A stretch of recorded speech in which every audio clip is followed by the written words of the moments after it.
모든 고난과 핍박이 하나님 뜻인가라는 말씀의 제목으로 오늘을 나누겠습니다. 스데반의 순교는 교회에 대한 유대인들의, 정확히 말하면 유대교인들의 본격적인 핍박의 시작을 알리는 사건입니다. 유대인들 입장에서는 예수님을 십자가에 못 박을 때는 갈릴리 나사렛 출신의 한 사람을 처형하는 정도였지만 스데반의 경우는 좀 달랐습니다. 예수님 사후에 부활을 목격한 사람들, 그리고 이 부활의 증인들이 복음을 전파하면서 그 세력과 모임이 점점 커졌습니다. 몇천 명씩 세례를 받는 역사가 계속 일어났습니다. 상당한 위협을 느낀 유대교인들은 이 모임을, 이 교회인데요, 이 모임을 해산할 필요를 느꼈던 겁니다. 그때 유대교인들의 눈에 들어온 사람이 바로 스데반이었습니다. 그는 성령과 지혜와 믿음이 충만하여서 교인들에게, 초대교회, 예루살렘 교회 성도들에게 칭찬받고 인정받았습니다. 그래서 교회의 일꾼으로 세워진 사람입니다. 스데반은 하나님이 주신 사명을 따라서 영혼을 구원하고 생명을 살리는 일을 계속했습니다. 그 결과 놀라운 역사가 일어났겠죠. 그런 그가 순교를 당했습니다. 이때 초대교회 성도들이 가졌던 그 마음은 슬프고 당황스러웠을 것입니다. 다른 일도 아니고 하나님의 명령을 따라, 성령의 감동을 따라 최선을 다했는데 그 결과가 순교였다니 마음이 참 혼란스러웠을 것입니다. 하지만 교회사적으로 보면 핍박이 강해질수록 복음의 역사는 오히려 더 강력하다는 것을 우리는 아는데, 당시의 성도들은 이런 일반적인 생각들하고는 조금 그것이 느껴지기까지는 시간이 좀 더 걸렸을 것입니다. 오늘 우리가 살아가면서 어떤 일에 대해서 우리가 일반적으로 아는 이야기들, 거기엔 분명히 하나님의 뜻이 있을 겁니다. 하나님이 그렇게 하시려고 이렇게 하셨습니다 라고 그렇게 말하는데 과연 우리는 쉽게 거기에 동의할 수 있겠는가? 중요한 것은 오늘 우리가 살아가면서 만나는 여러 가지 상황들 속에서 과연 하나님은 어떤 방법으로 역사하시려는지, 그리고 이 믿음의 원리를 우리는 얼마나 잘 이해하고 또 그 가운데 살고 있는지 오늘 말씀을 통해서 함께 나누고, 또 여전히 여러분의 삶 가운데 하나님이 함께 계심을 확인하는 복된 시간 되시기를 간절히 바랍니다. 스데반이 죽었는데요. 원래는 유대인들은 총독의 허락 없이는 사람을 죽이면 안 됐습니다. 그러니까 유대인들에게 로마 제국이 그 점령 지역의 주민들에게 자치권을 부여하긴 했지만, 그러나 사람을 처형하는 것만큼은, 사형에 처하거나 이런 것만큼은 제국의 관리들이 관할하도록 했습니다. 그런데 스데반의 일은 아주 순식간에 일어나고 말았습니다. 원래는 재판이라고 하는 명분을 쌓고 유대교인들이 스데반을 공회 앞에 세웠는데 재판이라고 하는 명분을 쌓고 이 사람을 총독에게 넘기려고 했을 것입니다. 하지만 스데반의 설교가 이 정점에 이르면서, 클라이막스에 이르면서 그들의 마음이 갑자기 격동한 겁니다. 감동을 받아야 되는데 그들이 분노했습니다. 스데반이 어떤 얘기를 했냐면, 당신들도 조상들처럼 항상 성령을 거스르는 사람들이다. 당신들의 조상은 의인이 오시리라고 예고한 자들 죽였는데 이제 당신들은 그 의인을 잡아 넘긴 자고 살인한 자라고 그렇게 지적합니다. 당신들은 천사가 전한 율법을 받고도 지키지 아니하였다라고 이야기합니다. 그리고 그가 성령이 충만하여 하나님의 영광과 예수께서 하나님 우편에 서신 것을 보고, 그리고 보라 하늘이 열리고 인자가 하나님 우편에 서신 것을 보노라 라고 선포했습니다. 근데 이 일은 스데반은 자기가 본 것을 말하고 선포한 것인데, 그를 핍박하고 그를 그 공회에 세운 사람들에게 있어서는 이 사람이 이제 더 이상 놔두면 안 되는 사람이구나 라는 것을 확인하는 시간이 된 겁니다. 왜냐하면 하나님의 이름을 말하면서 그 자기들이 죽인 그 예수가 하나님 우편에 있어서 함께 있다라는 이야기를 하는 것은 하나님과 동격으로 삼는 그런 일을 해버린 거거든요. 그러니까 이런 사람을 그냥 놔둬서는 안 되겠다라고 생각해서 격분해서 이 사람들이 소리를 지르고 길을 막고, 그리고 돌을 들고 달려들어서 스데반을 돌로 쳐 죽이고 말았던 겁니다. 자, 스데반을 죽인 자들은 이제 본격적으로 교회와 성도들을 핍박하기 시작합니다. 이 일에 가장 앞장선 사람이 바로 사울이라는 사람입니다. 사울은 스데반의 순교 현장에 있었고요. 그가 죽임당함을 마땅히 여겼다 그랬습니다. 그리고 이제 또 다른 스데반을 찾아서 혈안이 되어 있었습니다. 성도들은 이제 더 이상 예루살렘에서 복음을 전하는 것이 쉽지 않게 되었고 유대와 사마리아 등으로 흩어지게 되었습니다. 오직 성령이 너에게 임하시면 예수님 말씀하셨잖아요. 예루살렘과 온 유대와 사마리아와 땅끝까지 이르러 내 증인이 되리라 라고 하셨는데 그 과정이 오늘 말씀에 의도적으로 기록되고 있는 거예요. 유대와 사마리아 등으로 흩어졌다 그런 겁니다. 자, 이렇게 성도들이 흩어질 때 사도들은 또 예루살렘을 떠나진 않았습니다. 그들은 예루살렘 외, 그러니까 사도 외에 흩어졌다 이런 표현으로 하고 있는데요. 그들이 예루살렘을 지킨 이유가 있었을 겁니다. 적어도 박해가 있어도 예루살렘 교회가 이 교회의 기독교의 중심이라는 것을 알릴 필요가 있는 거고 또 복음 전파를 위한 효과적인 일종의 좀 본부가 필요한 상황인 거죠. 예루살렘이 그런 역할을 감당하려면 이 사도들이 거기를 지켜야 될 필요가 있었던 겁니다. 선교는 전략을 세우고 필요한 곳에 일꾼을 파송하는 일들을 계속해야 됩니다. 오늘 말씀처럼 빌립에 의해서 사마리아의 복음이 전해졌는데 그들을 말씀으로 더 양육하고 가르칠 사람이 필요해서 나중에 예루살렘 교회는 거기다가 베드로와 요한을 파송합니다. 또 나중에 안디옥에 교회가 세워졌는데 거기서 예루살렘 교회는 바나바라고 하는 사람을 또 파송합니다. 바나바가 이제 가면서 회심한 사울을 데리고 함께 갔는데요. 나중에 바울이 되죠.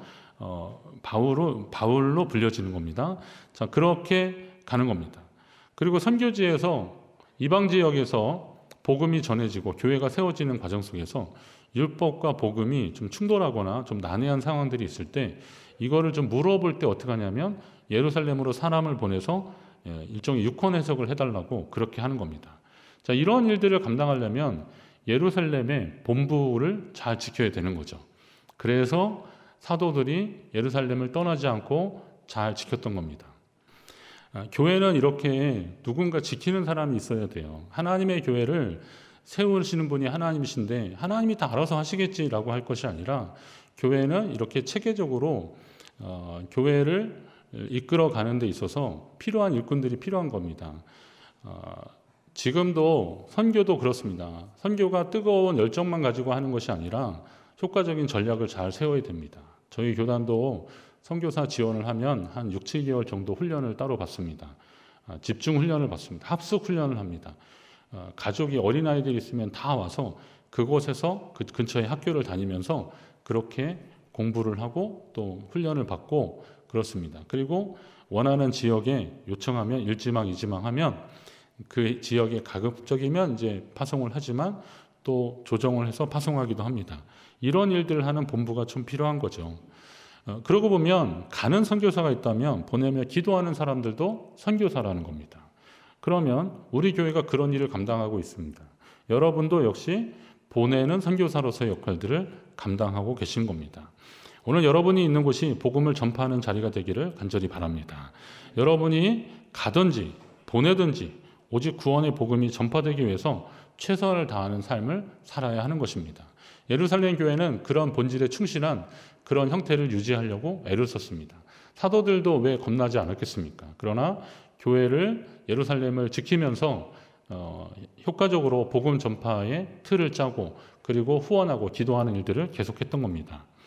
자, 교회는 이렇게 열심을 내고 있는데 교회가 어려움을 당하는 경우입니다. 신앙 공동체는 이렇게 하나님 뜻 가운데 있는데 그러나 어려움을 자꾸 만나는 경우들은 이건 어떻게 해석을 해야 되는가? 지금 예루살렘 교회가 무슨 큰 잘못을 해서 그런 것이 아니잖아요. 뭐 헬라파 유대인과 히브리파 유대인이 뭐 구제하는 것 때문에 조금 다툼이 있어서 그것 때문에 교회가 갈라지고 그런 게 아니잖아요. 박해거든요. 순교자가 나온 거거든요. 그런 상황에서 교회가 흩어지게 됐는데 그럼 이 상황을 어떻게 봐야 되냐 이거죠.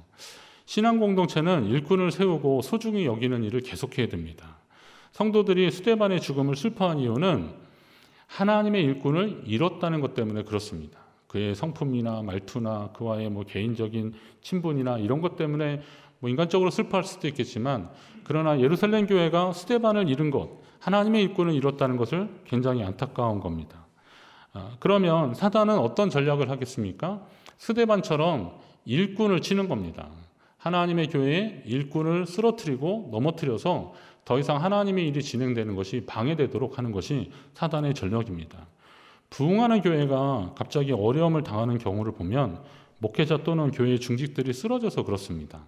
아파서 쓰러지는 경우도 있지만 우리가 보통 그냥 시험이 들었다 그러는데 개인적인 문제도 있고 또 교회에 여러 가지 공동체 문제들이 생기더라고요. 근데 사단은 전략적으로 그런 문제를 자꾸 일으켜서 교회가 하나 되거나 모이는 것, 힘쓰는 것을 방해하고 있습니다. 우리 교단에도 경기도 지역에서 굉장히 젊은 목회자인데 개척하고서 굉장히 부흥한다는 소식 들었거든요. 학교에 막 부흥의 강사로도 오고 책도 좀 여러 책 내고 그래서 저도 그 책을 보기도 하고 그랬거든요. 그런데 어느 날부터 소식이 들리지 않더라고요. 이 사람 어디 갔냐 그랬더니 교회가 문제가 생겼더라고요. 안타깝더라고요. 사람을 공격하고 사람을 어렵게 하는 겁니다. 저는 그 목회자를 옹호하거나 두둔하려고 하는 얘기가 아닙니다. 이게 사단의 전략이라는 거죠. 시험에 빠지게 하고 어렵게 하는 겁니다. 교회가 하나 되는 것을 자꾸 방해합니다. 목회 열심히 하던 목사님이 갑자기 암에 걸렸습니다. 밑에 지역에 있었는데요. 그러자 일부 중직들이 목사에게 사임을 강요하는 겁니다.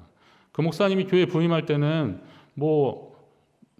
학력이 좋고 스펙이 좋고 설교가 은혜롭다면서 또 찬양도 잘한다면서 입에 침이 마르도록 자랑하던 사람들이 목사 아프고 병드니까 아픈 목사가 문제만 나고 어려움 당한 성도들에 의해서 어떻게 기도하게 됐냐고 은혜가 안 된다고 그러면서 거취를 결정하라고 이런 압박을 줬다는 겁니다. 이건 교회 전부의 얘기가 아닙니다. 일부 중직들입니다. 이런 건 마귀의 역사죠. 영적으로 깨어있는 사람들이라면 당연히 목사와 교회를 위해서 기도를 했을 겁니다. 하나님의 은혜로 그 목사님이 치료됐거든요. 그럼 문제가 해결됐냐? 그렇지도 않더라고요. 또 다른 문제로 아직도 또 어려움을 당하고 있더라고요. 그러니까 교회에 그런 분란을 일으키는 그런 마귀의 시도는 계속되고 있는 겁니다. 여기에서 전환점이 필요한데 참 안타깝더라고요. 사단의 전략이 있더라고요. 흐트러뜨리는 겁니다. 하나 되는 것을 방해하는 겁니다. 그러나 명분은 또 사람이 중심이 되게 하려고 하는 겁니다. 교회는 교인이 모여서 교회가 아닙니다. 주보 요약본에 제가 써 있는데요. 이 교회라고 하는 것은요. 하나님의 말씀을 가르침을 받는 것이지 사귀는 모임이 아닙니다. 그럼 이 교회는 중심이 누가 되어야 되는 거예요? 하나님이 되셔야 되는 겁니다. 그런데 자꾸 말하는 사람들이 중심이 되는 거죠. 그리고 교회에 영향력 있는 사람들이 자꾸 중심이 되는 겁니다. 어느 목사님이 유명해지니까 그 교회가 어느새 그 목사님의 교회가 돼버렸더라고요. 그 목사님의 교회. 저는 그 목사님의 교회라고 말하는 것이 굉장히 우리가 이렇게 표현하다가 실수해서 그래 말할 수는 있죠. 그렇지만 세상에 어느 목사 개인의 교회가 어디 있겠습니까? 하나님이 그 교회를 세우신 거고 그 교회의 말씀 사역자로 그 목사님을 세운 것이죠. 그런데 어느새 그 목사님이 개척을 했다는 것 때문에 아니면 개척자라는 것 때문에 그분이 그 교회에 그분의 교회가 돼버리는 그런 현상들. 저는 모르긴 몰라도 그 목사님은 그런 마음이 추워도 없을 것 같습니다. 그런데 자꾸 그렇게 표현하는 겁니다. 어느 교회는 어느 장로님이 굉장히 유력합니다. 그래서 그 목사님이 하시는 그 장로님이 하는 일들이 굉장히 많습니다. 선교지의 교회도 많이 짓고 또 하는 일들이 되게 많아지니까 어느새 소문이 나는 겁니다. 그 교회는 그 장로님 한 분이면 돼라고 생각하는 거죠. 그러면 나머지 성도들은 다 뭐겠습니까? 들러리입니까? 스데반의 죽음 이후에 사울이라고 하는 유대교 청년은 교회를 쓸어버리려고 집집마다 들어가서 남녀를 다 끌어내서 기독교인이면 오게 다 가두고 막 그랬어요. 교회를 무너뜨리려고 하는 사단의 전략입니다. 오늘날에도 사단은 이런 방법을 하고 있습니다. 우리가 생각했을 때 하나님이 주인 되는 시도가 아닌 사람이 중심이 되거나 사람의 말들이 많아지는 시도들은 이건 하나님의 역사가 아니라는 것을 우리는 영적으로 분별을 해야 되는 겁니다. 사단은 성도에게 광명의 천사, 의의 일꾼으로도 가정해서 접근합니다. 제가 이 설교 준비하는데 지난 주간에 한 뉴스 나오더라고요. 강남에 무슨 대형 교회라는데 한 500억대 사기 사건이 일어났어요. 그분이 또 새벽기도도 그렇게 열심히 잘 나오고 새벽기도 잘 나오니 예배도 다 잘 나왔겠죠. 투자자 모집해서 어려운 회사에다가 자금 지원해주면 많이 갚는다는 거예요. 그거 돌려주겠다는 거예요. 처음에 막 돌려먹게 한 겁니다. 그러다가 나중에 이제 한도가 드러나잖아요. 알고 보니까 회사에다가 기업체에다 투자한 건 한 번도 안 했고요. 그냥 그런 식으로 해가지고 자기 아이들 유학 보내고 막 좋은 차 타고 다니고 막 그랬더라고요. 그러니까 좀 불안한 사람들이 자꾸 문제 제기하니까 하나님이 다 채워주실 것이라고 이렇게 얘기하는 겁니다. 광명의 천사를 가장해서 의의 일꾼으로 가장을 해서 하나님의 교회를 그렇게 분탕짓을 해버리는 겁니다. 이런 시도들 의외로 교회들 많이 있습니다. 여러분 그렇다고 해서 뭐 누구를 의심하라고 그런 얘기하는 거 아닙니다. 원칙을 잘 가지고 방법을 잘 대응하면 그런 상황 속에서 우리는 흔들리지 않고 하나님의 일을 할 수 있습니다. 우리는 더 깨어 기도하고 성령 안에서 하나 되는 일들을 분명히 감당해야 될 것입니다. 여러분 그 20세의 건강한 치아를 80세까지라는 광고 카피 들어보셨죠? 저만 알고 있습니까? 제가 이거 알고 보니까 저희 집 치약도 지금 그거 쓰고 있더라고요. 2080. 근데 특정 업체를 선전하려고 그런 건 아니고 그냥 다 아실 만하니까 한 얘기입니다. 근데 그거 나올 때만 해도 그 이전에 그 뭐 행운 무슨 치약들 이런 거 있었어요. 근데 이런 치약들이 다 판을 잡고 있었는데 이 치약이 나오면서 광고 카피가 좋고 사람들이 사기 시작하면서 치약 업계의 판도를 다 바꿔버렸습니다. 근데 이 광고를 만든 분이 조서환이라는 분인데 제가 이분의 강연을 한번 우연히 들었는데요. 이분 참 대단하더라고요. 가난한 집에 태어나서 큰 꿈이 있었는데 장군이 되고 싶어서 군에 이제 장교로 갔는데 수류탄 훈련을 하다가 이게 터진 거예요. 그래서 오른손 손이 절단이 된 겁니다. 이런 장애를 입었으니까 웬만한 기업체에서 다 받아주지 않는데 어느 회사에서 그 사람을 받아줬어요. 그리고 그가 열심히 최선을 다했습니다. 성실함과 또 열정을 무기로 잘 준비해서 그 당시 80년대 마케팅이라는 말이 좀 생소했는데 여기서 열심히 잘해서 인정받기 시작하고 세계적으로 유명한 말하자면 헤드헌터 이런 스카우팅하는 업체에서 마케팅 회사에 스카우트되면서 다시 또 우리나라의 국내 아주 굴지의 대기업의 부사장까지 올랐던 그런 분입니다. 근데 이분이 그런 얘기 하더라고요. 이분이 크리스찬이더라고요. 하나님 안에서 자기가 이런 약점이 참 많은데 그러나 이 약점을 보니까 이거를 뭐 이렇게 극복하려고 하는데 한계가 너무 많더라는 겁니다. 근데 하나님 주신 지혜는 뭐냐면 약점이 아니라 강점을 개발하면 된다 이거죠. 강점을 가지고 개발하면 더 놀라운 일을 경험했다는 겁니다. 그리고 그분이 한 말이 그런 게 있어요. 불행의 깊이만큼 행복을 느낀다라는 겁니다. 불행의 깊이만큼. 우리가 그 굴곡이 심할수록 그것이 회복되었을 때의 기쁨이 있다는 겁니다. 우리 인생에 있어서 여러 가지 어려운 문제를 만나는데 그 문제 가운데서 문제보다 크신 하나님 의지하고 믿음으로 그것을 잘 극복하면 그것이 나중에 간증이 되고 그리고 그 문제와 비슷한 문제를 만난 사람들에게는 희망이 되는 그런 역사를 하나님이 써내려 가신다는 겁니다.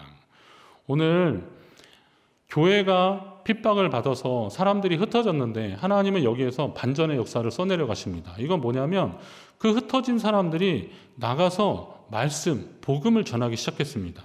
그랬더니 사람들이 돌아왔다 그랬어요. 빌립이라는 사람은 빌립 집사는 사마리아 성에 가서 복음을 전했는데 이 사마리아는 유대인들과는 섞일 수가 없는 그런 지역적인 문제가 있었습니다.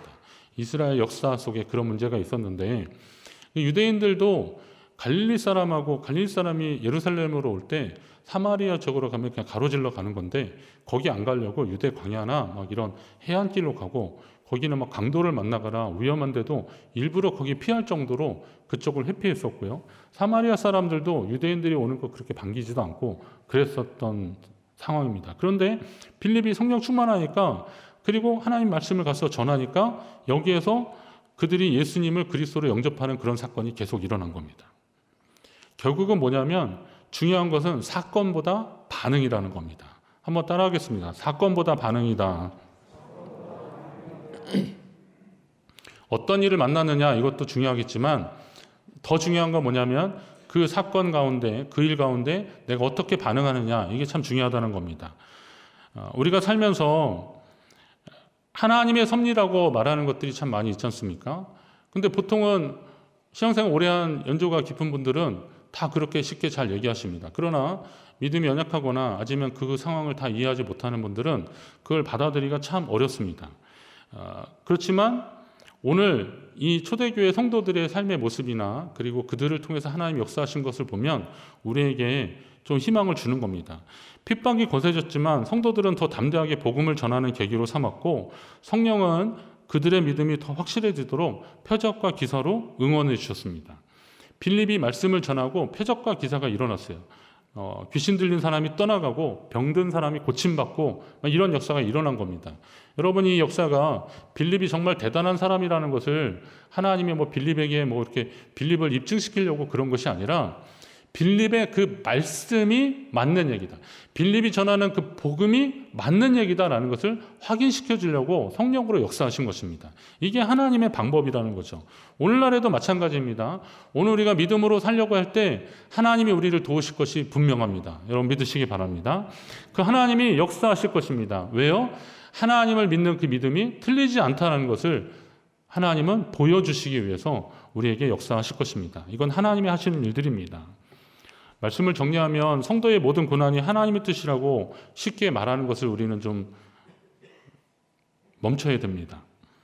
하나님은 일부러 성도를 근심하게 하지 않으십니다. 인생으로 고생하게 하고 근심하게 하는 것은 하나님의 본심이 아니라고 예레미야 선지자를 통해서 하나님 말씀하셨습니다. 여러분, 예루살렘 교회의 박해와 스데반의 순교가 어떤 사람들은 하나님의 계획이라고 말하지만 이건 좀 무리한 해석입니다. 복음이 확장되게 하시려고 스데반을 순교하게 하셨다면 이건 좀 말이 안 되죠. 선교학적으로 그렇게 말하고 또 그렇게 주장하는 사람들도 있습니다. 예루살렘 교회에 하나님의 폭탄을 떨어뜨려서 이 사람들이 퍼져가면서 복음을 전해서 결국은 곳곳이 복음화가 됐다는 겁니다. 그러면 그 과정에서 이렇게 순교를 당한 스데반 같은 사람들은 어떻게 받아들여야 되는 거예요? 전체주의나 공리주의 차원에서는 그럴 수도 있다라고 말하겠지만 하나님, 공의의 하나님은 결코 그러는 분이 아니에요. 어떤 사람을 살리려고, 어떤 사람을 돌아오게 하려고 누군가를 죽이는 일은 그건 예수님밖에 없어요. 예수님으로밖에 한 일이 하시지 않았어요. 누구를 통해서 그런 희생을 강요할 수도 없고 또 하나님이 그렇게 한 것이 하나님 뜻이라고 말해서는 안 되는 것이다 이거죠. 그런 고민을 말씀하시는 분들이 있습니다. 목사님, 제가 만난 이 일들이 참 저로서는 감당하기 어렵고 힘든데 그런데 누군가 말씀하시길 그것도 하나님 뜻이 있다고 그렇게 말하는데 저는 도저히 하나님 뜻을 찾지 못하겠습니다. 제 몸이 아프고 그리고 실패했고 힘들어졌는데 이걸 통해서 하나님이 하실 일들이 무엇인지를 제가 아무리 하나님께 여쭤봐도 하나님 저게 대답을 하지 않으십니다. 그럼 제게 대답 안 하시는 하나님이 저 사람에게는 꼭 말씀하신 것 같고 그럼 저는 그동안 믿은 믿음이 이게 뭔가라는 회의도 느끼고 그렇습니다. 이런 얘기할 때 제가 말씀을 가르치고 또 설교한 사람으로서 저도 참 두렵더라고요. 성도가 만난 어려움 속에서 기도했지만 그래도 좀 희망적인 이야기를 하려고 여기에 하나님 뜻이 있을 겁니다. 이렇게 혹시 제가 너무 쉽게 말한 것처럼 보여지지 않았을까 이런 마음이 들어서 저도 좀 부끄러웠습니다. 그러나 여러분, 한 가지 분명한 것은 하나님은 그런 상황 속에서 그를 내버려 두지는 않으셨다는 겁니다. 우리가 이것을 하나님의 뜻으로 더 온전하게 이해하지 못한다 할지라도 적어도 확실한 것은 하나님은 그 문제 속에서 그를 외면하고 그냥 내버려 두지 않으셨다는 겁니다. 여러분, 이 사실만은 확실히 믿으시기 바랍니다. 우리의 힘으로 다 해석이 안 되는 상황들이 있습니다. 도저히 이해가 안 되고 원인도 알 수 없는 사건들이 일어났을 때 그때도 필요한 것은 여전히 하나님을 신뢰하며 우리 믿음의 자리를 지키는 겁니다. 초대교회 성도들이 흩어졌습니다. 사마리아로 갔고 나중에 안디옥으로 갔고 막 흩어졌습니다. 그러나 그들의 믿음의 자리가 지역을 옮겨졌을 수는 있습니다. 그러나 그들이 믿음을 포기하지 않고 끝까지 하나님을 신뢰하고 그들이 예루살렘에서 했었던 일들을 그곳에서 하니까 하나님이 역사하셨고 믿는 자의 수가 더 많아지게 하셨던 겁니다. 그렇다면 오늘 우리의 삶 가운데도 하나님은 분명히 그렇게 역사하실 것입니다. 여러분, 우리가 여전히 기도하고 어려운 일을 만나도 여전히 기도하고 또 말씀을 새기고 성령 충만함을 유지할 때 하나님이 우리의 삶 가운데 분명히 역사하실 줄로 믿으시기 바랍니다. 슬픔이 변하여 기쁨이 되게 하시는 하나님, 고난과 핍박의 상황에서도 복음의 열매 맺게 하시는 분이 하나님이시라면 오늘 내 삶 가운데도 하나님은 우리를 실망시키지 않는 방법으로 우리를 분명히 인도하실 것입니다. 우리 교회 안에 이런 믿음의 역사가 더 많아지기를 간절히 바랍니다. 내 믿음으로 누구에게 내 믿음을 강요하지 마십시오. 그 사람 나름대로의 믿음이 성장하는 과정 속에서 혹시 내가 믿음이 강한 사람이라고 한다면 그를 위해서 더 기도해 주는 일을 하십시오. 그리고 혹시나 감당하기 어렵고 힘들 때 혼자 있지 마시고 믿음의 형제들을 좀 더 많이 만드시고 또 만나셔서 함께 기도하는 가운데 우리 교회가 이 문제들을 잘 극복하여서 하나님 기뻐하시는 주님의 선한 일들을 감당하는 더 크고 귀한 교회 되기를 주님의 이름으로 축원합니다.